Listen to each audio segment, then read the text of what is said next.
Today I am reviewing the Doctor Who, the 10th Doctor, the End of Time action figure. This is another figure that's another example of the care and detail that Character Options has put in. The suit itself has just got some fantastic detail as well as the head. So I'm going to go ahead and show you. You can see a lot of like these white silvery lines, and it's supposed to be like the tears and scratches in the Doctor's suit. As well as on the knees of the suit. It's got like this dusting effect on the pants and really on the knees, just to give it sort of that worn look. Sort of jagged, which is a nice effect. He's got, of course, the white Converse sneakers, which actually have some dirt marks on them to make them look a little worn. And I love the little effect here that they've done with the pants coming down on the back. It just makes it look more natural. Come around the back here, you got some more like the tears on it, as well as, you're not able to see it too well in the video here, but in person it has sort of like a dusting effect on the coat, just to give it sort of that worn, dirty look, which is really nice that they've put that much detail into it. And of course then on the face itself. The head sculpt is actually, I think, a pretty decent sculpt of David Tennant. Actually looks a little bit like him. You've got pretty good detail on the hair here, which is actually carved in, so that gives it a little bit more depth as well. I'm going to come around back to the face here, see if I can get it focused to get you some detail look on the face, as you're able to see a little bit of that. But yeah, the face actually features some like bruising marks on it, just from that actual episode where he had been, pretty beat up.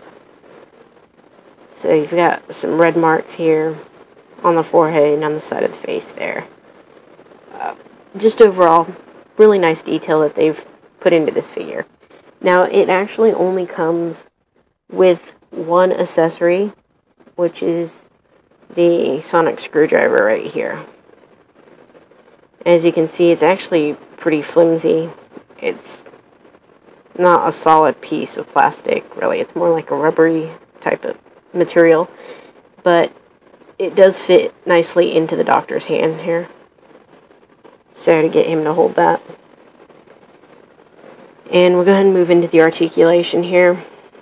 The articulation then is in the shoulder here, on the arms. And actually spin that arm completely around. And then we have the standard elbow joint. And the only issue that I have with the articulation on this figure is that the wrists actually don't have any articulation at all. They're made out of sort of that rubbery type material as that sonic screwdriver, so they're a very soft plastic, and there's really no way to turn the wrists at all, as you can see, like right there. The head actually has some pretty good articulation. So you can move it like that. And then the waist, you can actually turn him side to side. The legs, as you can see, mine's still sort of stiff being new. Of course, we have some in the joints there in the knee. And of course, you have nothing in the ankles, since it's just one solid sculpt. It also does not feature peg holes, so no peg stands can be used on this one.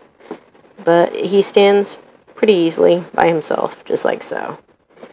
So another good detail. I can't say enough about the detail on this suit. Really, you just have to sort of see it in person to see what I'm talking about, with that nice worn effect that they've done, the painting on the suit. It's a nice effect that they've done. So, another good figure from Character Options.